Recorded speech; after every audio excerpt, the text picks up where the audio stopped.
Let's talk with Aaron Torres from the Aaron Torres Sports Podcast. I think I just combined your last name with the word sports. Yeah, Aaron Torres Media. Maddie better cut that out. Yeah, cut that one out. We need that cut. If we're going to do it to me all day, every day, we're going to do it be equal here. We'll have a malapropism hour later on, maybe next week. AT, we had everything laid out for us yesterday in the Jimbo. It was not a press conference. That was an airing of the grievances if I've ever seen one. It was Festivus right there live for all of us to see with an angry coach drinking water. And, man, what did you make out of yesterday? That was just wild. Well, obviously, look, the press conferences and the bombastic whatever, there was so much to peel back, and I'm actually kind of curious from your guys' perspectives, being, you're almost you're literally the guy in the back just eating popcorn, watching it all unfold. You have no, bias towards A&M or Bama or whatever. But, my big takeaway was, especially after Nick Saban did the second follow-up interview, I guess it was with SiriusXM, I just think that there was a way that he could have made the argument that, we really have to wrap our arms around NIL. This really isn't where we want to go, without calling out schools individually. And I think we all got caught up in the Texas A&M stuff. But, he called out Jackson State, too, and said, you can read about it in the paper. And unless I missed something, there wasn't a single credible report on Jackson State other than people just kind of making guesses on social media because Deion Sanders is wealthy and he works for Barstool, and maybe Barstool would back him or whatever. So, we can get into all of the angles of it. Obviously, the Jimbo Fisher stuff was incredible, but I was kind of surprised. It felt like after Saban did the interview with SiriusXM, it felt like there were a lot of people coming to his defense saying, he is right at the end of the day and blah, blah, blah. It's like, even if he's right, he presented it in the wrong way. And I just think this was one of the rare times that Nick Saban really publicly took an L and did not look good doing it. But Aaron, there's this disconnect about the amount of money that's being spent by the collectives on incoming classes, and that's where I hear Nick Saban say, well, they bought all of their recruits, 25 players, they bought them all, and if there's a number of $30 million that you're buying an entire recruiting class, that sounds outlandish. The number I've heard is closer to $2 or $3 million, which really breaks down to, if you're giving all 25 incoming recruits an equal amount of like $2 million, it's $80,000, which is nothing to sneeze at, but it ain't what you'd be splitting from $30 million. So I don't believe the $30 million. I think that there's a number. I don't think it's anywhere close to that. And sometimes I get the sense that some of the money figures that are being thrown out there, like $3.5 million to Jordan Addison at USC, I don't know. It feels overblown. Well, it's not only feels overblown, Phil, but it's because there's no credible reporting behind it. And I keep going back to this, and people got mad at me. Even Alabama fans, well, especially Alabama fans, were mad at me. You had a stadium get mad at you. What's that? Yeah, Bryant-Denny Stadium was tweeting at me. Whoa! What are they doing on Twitter? But anyway, I'm not on Twitter anymore. I got hacked earlier today, so I have bigger problems on Twitter to worry about right now than Bryant-Denny Stadium coming at me. But no, Phil, this is my frustration is, there's never been a credible report that gives any details on anything. And so, that was kind of the jarring thing is it's one thing if, an Arkansas fan or a Alabama fan or a Kentucky fan or whoever chirps it at, A&M because they believe something happened that wasn't on the up and up. But for public, and that was the first sentence of Jimbo Fisher's press conference. The first paragraph is like, to have a credible coach just throwing out numbers and throwing out accusations. I'm with you, and it's interesting because my stance on this has been pretty adamant from the beginning, at least with the Texas A&M thing. Now, I think every situation is a little bit different, whatever.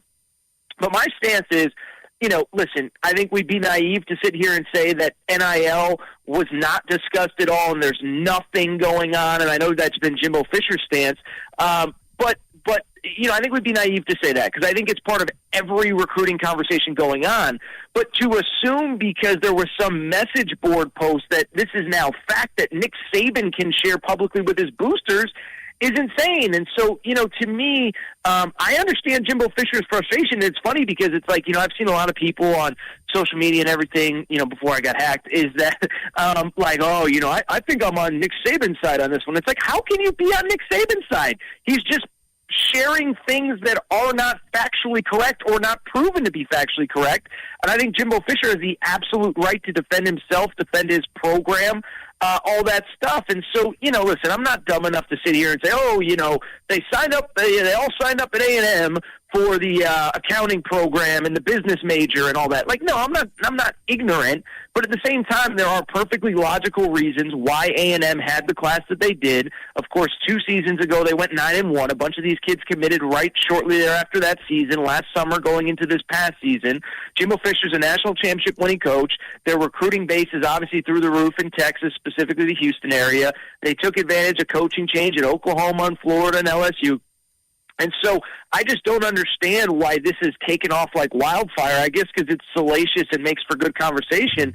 But to have credible people like Nick Saban talking about it is just incredible. And I don't understand how anyone can, 1, be on Nick Saban's side on this, and 2, be mad at Jimbo Fisher for wanting to defend himself. Well, AT, I have no problem with Jimbo and his defense. The one thing that, and you talk about, what Jimbo is really mad about, a credible coach throwing out these allegations. Well, what are your thoughts on Jimbo saying, go look at where he's been, dig it up, you'll find it, you'll see these things, basically saying, ask where the bodies are, and then not tell us, 1, where to look for the bodies, what we'll find when we find the bodies, and 3, if there are actual bodies there. So did Jimbo kind of sink to a lower level than he should have by accusing Saban of doing all this for not just his time at Alabama, but every single stop that he's been?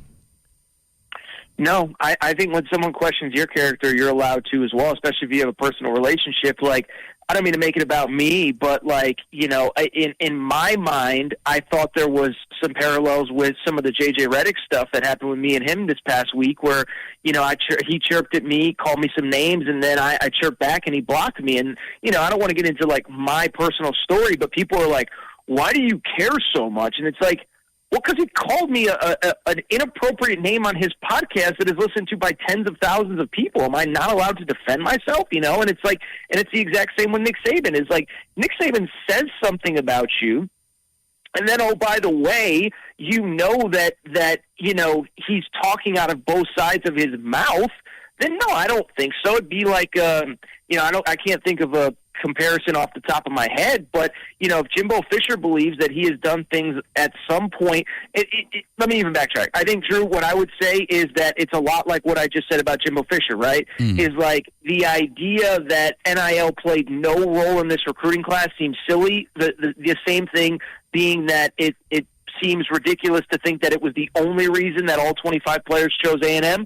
But I also would bring it back to Nick Saban and Jimbo Fisher's comments. Like, Nick Saban probably at this point in his career, his recruiting pitch is pretty airtight in terms of what he can do for you, your family, your whatever, your this, your that. But at the same time, the idea that no Alabama player has ever taken an extra benefit while he's there probably feels a little bit ridiculous as well. And I'm not throwing out accusations, but, there's been players flashing money and players standing in front of cars and players doing this and players hanging out with boosters outside of the football facility. And so, I didn't take that as Jimbo. I see where you're coming from, Drew, but I think Jimbo's allowed to defend himself. Mm-hmm. And I think the idea that Nick Saban has never done none of Nick, I don't want to say Nick Saban specifically, but nobody that's worked for him, his players have never taken an extra benefit. I think that's ridiculous as well.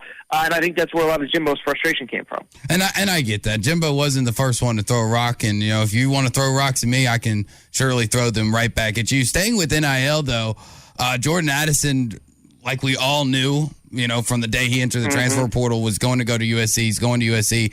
But what do you think of the actual truth about the number being reported of it being north of $3 million in NIL deals right off the bat there in Southern California? Yeah, I don't, I have no personal insight into all of that. Again, I think listen, what I think is important is a couple things. First of all, as you kind of referenced, Drew, he was linked to USC before he even entered the portal. And so if I'm sorry, I lost my train of thought there for a second. So, I do kind of wonder if he was even seriously considering any other schools or if he just took that Texas visit as a way to, as a way to kind of make it look as though it's a true recruitment on the up and up. But anyway, as far as the money's concerned, again, it goes to probably what I just said about Jimbo Fisher, what I just said about Nick Saban, is that I'm sure there's NIL money. I'm sure it's very good. And I'm sure, I don't think USC is afraid to match whatever anybody else is offering. But I think we also have to be realistic about it. Great talent at wide receiver. Lincoln Riley is one of the great offensive minds in this sport.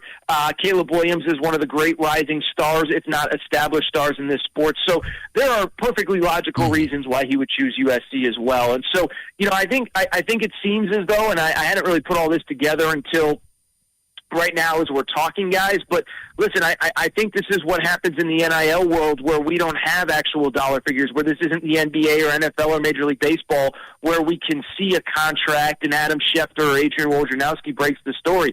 We speculate, we assume innuendo, and I have no doubt in my mind that Jordan Addison is probably going to live very comfortably in L.A., but I also think it's also naive to just assume that that's the only reason that he chose USC as well. Partners at BetOnline continue to be the #1 source for all your betting needs and sports info. Find all the latest sports developments, including updated odds on the NBA playoffs, fights, and even next season's futures. And don't forget that the MLB is back as well. Who are you picking to win the World Series?